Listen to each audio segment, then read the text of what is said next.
Hello दोस्तों, आज हम बात करेंगे भारत के दूसरे सबसे अमीर व्यक्ति गौतम अडानी के बारे में। गौतम अडानी का जन्म 1962 में गुजरात के अहमदाबाद में हुआ और बाकी गुजराती परिवार की तरह उनका भी मन बचपन से बिजनेस में रहा और उनके पिता कपड़ों के छोटे मोटे व्यापारी थे और उनका घर भी ठीक ठाक चल जाया करता था।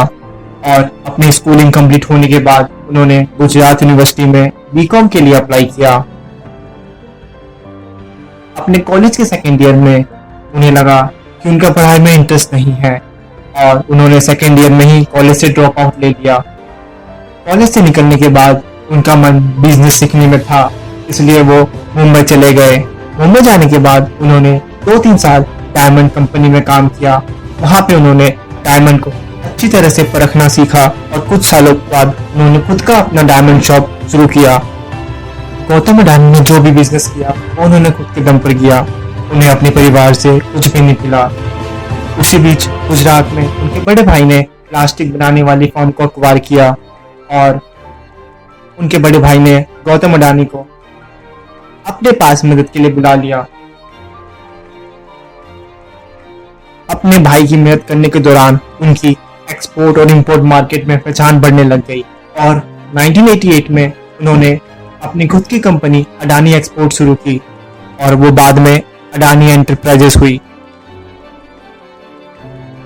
शुरुआत में उन्होंने प्लास्टिक गैनल्स इंपोर्ट करना शुरू किया, लेकिन जैसे जैसे बिजनेस आगे बढ़ा उन्होंने केमिकल और उसके बाद उन्होंने पेट्रोलियम और केमिकल प्रोडक्ट्स को इंपोर्ट करना शुरू किया और बाद में उन्होंने इंपोर्टिंग के अलावा एक्सपोर्टिंग का काम भी शुरू किया।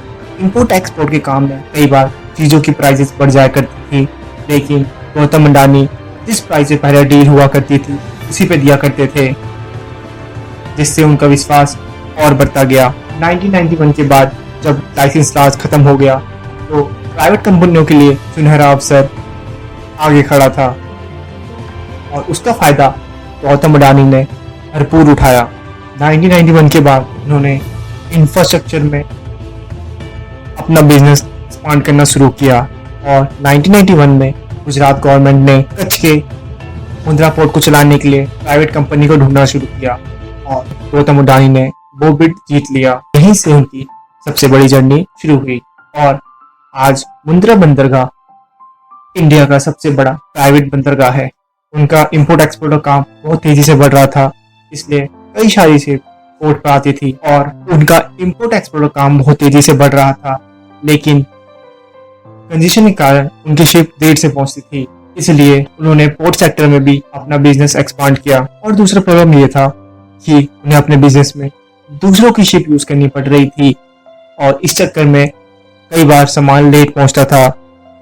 इसे सही करने के लिए उन्होंने शिप खरीदना भी शुरू किया और इस तरह उन्होंने कई वर्टिकल सेक्टर में अपना बिजनेस एक्सपांड किया और इंपोर्ट एक्सपोर्ट के बाद उन्होंने पावर बिजनेस में एंटर किया। लेकिन इस बिजनेस में भी कई सारी प्रॉब्लम थी, जैसे कि कोल, पोर्ट, ट्रांसपोर्ट, और इस प्रॉब्लम को भी उन्होंने स्टेप बाय स्टेप सॉल्व करना शुरू किया। थर्मल पावर के लिए जो कोल की नीड है उन्होंने उसको पूरा करने के लिए कोल प्लांट खरीदना शुरू किया और कोल ट्रांसपोर्ट के लिए उन्होंने खुद की लॉजिस्टिक कंपनी शुरू की। और इस तरह जब भी वो प्रॉब्लम फेस करते हैं तो वो खुद सॉल्यूशन निकालना प्रेफर करते हैं। जब उन्हें लगा कि उन्हें इंडिया की कोल माइन में ज्यादा डिपेंडेंट नहीं रहना चाहिए तो उन्होंने ऑस्ट्रेलिया में भी कोल माइन खरीदना शुरू किया और वो अपने बिजनेस में किसी भी चीज पर ज्यादा डिपेंडेंसी करना पसंद नहीं करते और वर्टिकल इंटीग्रेशन करते करते उन्होंने बहुत सारी कंपनी शुरू की और आज अडानी ग्रुप बहुत बड़ा ग्रुप बन चुका। और उनकी 6 कंपनी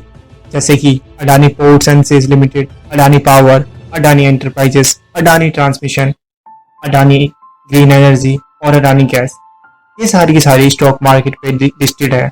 और साथ ही उनकी बहुत सारी अनलिस्टेड कंपनीज भी है, जैसे कि अडानी विलमार जो फॉर्च्यून ऑयल बनाती है और इस साल वो और भी जगह अपने बिजनेस एक्सपांड करने वाले हैं।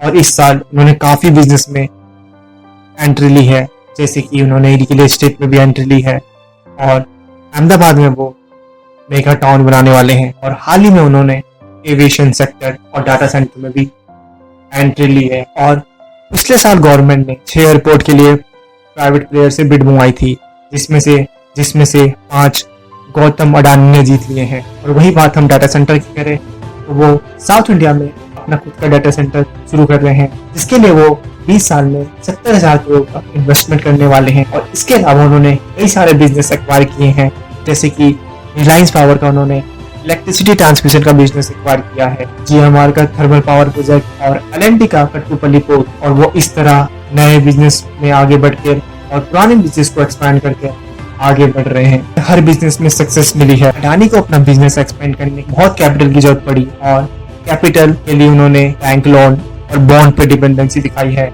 2012 में उनका डेट 69,201 करोड़ है और 2019 में वो बढ़कर 1,28,000 करोड़ हो चुका है। और अपने बिजनेस ऑपरेशन के लिए अडानी ग्रुप डेट पर ज्यादा डिपेंडेंट है और उनकी कई सारी कंपनी जैसे कि अडानी पावर, अडानी ग्रीन, उनका debt to equity ratio more than 5 है। वो इस ऊंचाइयों को छूने के साथ साथ कई बार कंट्रोवर्सीज में ही फंसे हैं, जैसे कि साल 2014 में उन पे यह आरोप लगा था कि वो इलेक्शन में नरेंद्र मोदी को सपोर्ट कर रहे हैं। और उन पे यह भी आरोप लगा है कि गुजरात गवर्नमेंट ने उन्हें कई सारी जमीन बहुत ही कम दाम पे दी है। लेकिन ये कहना भी बिल्कुल गलत है कि अडानी ग्रुप बिल्कुल पॉलिटिकल सपोर्ट पे खड़ा है, क्योंकि बीजेपी गवर्नमेंट आने से पहले भी वो काफी तेजी से ग्रो कर रहे थे। और जब से उन्होंने अपना बिजनेस शुरू किया है तब से बहुत तेजी से ग्रो हो रहे हैं। और वो एक एक्स्ट्रा ऑर्डिनरी एंटरप्रेन्योर है जो अपने बिजनेस को एक्स्ट्रा स्पीड से बढ़ा रहे हैं। सबसे बड़ा कोल इंपोर्टर है और सबसे बड़ा पोर्ट वही मैनेज करते हैं और वो सबसे बड़े थर्मल पावर प्रोड्यूसर भी है। और आज उनकी नेटवर्थ $15.7 बिलियन है, तकरीबन 1,14,000 करोड़। और वो आज इंडिया के सेकेंड रिचेस्ट पर्सन है। और अगर इनकी स्पीड इसी तरह से बढ़ती गई तो वो बहुत जल्द मुकेश अंबानी को पीछे छोड़ देंगे। और कुछ साल पहले उन्होंने फिलैंथ्रोपिक एक्टिविटीज के लिए अडानी फाउंडेशन शुरू किया, इसके जरिए 3% profit Adani group Adani foundation को देते हैं, जिसके जरिए वो एजुकेशन और हेल्थ केयर इनिशिएटिव में पार्ट लेते हैं। और अहमदाबाद में वो अडानी विद्या मंदिर चलाते हैं और उसमें उसी बच्चों को एडमिशन मिलता है जिनकी फैमिली इनकम 1 लाख से कम है। और वो हमेशा कहते हैं कि हर जमाने के अलग अलग प्रॉब्लम होते हैं और उनके अलग अलग अपॉर्चुनिटीज छुपी होती है। वो हर काम अपने ठंडे दिमाग से करते हैं। और जब 26/11 का अटैक हुआ तो वो भी ताज होटल में थे और उन्होंने बहुत ही ठंडे दिमाग से काम लिया और पहले सबको जाने दिया, फिर वो खुद निकले। और 1997 में तो एक अंडरवर्ल्ड डॉन ने गौतम अडानी को किडनैप किया था और वहां पर भी उन्होंने बहुत ही ठंडे दिमाग से काम लिया और उस सिचुएशन को सॉल्व किया। और वो हमेशा इस सक्सेस का श्रेय अपनी फैमिली को देते हैं, जिन्होंने उन्हें फ्रीडम दी और वो इतनी बड़ी और ऊंची मुकाम पे पहुंच सके। तो आज की वीडियो में आपने देखा कैसे गौतम अडानी ने कॉलेज से निकलने के बाद खुद का बिजनेस शुरू किया और आज वो भारत के दूसरे सबसे अमीर व्यक्ति हैं। तो इसी तरह के वीडियो हम आगे भी बनाते रहेंगे। अगर आपको ये वीडियो पसंद आई तो please like, share and subscribe.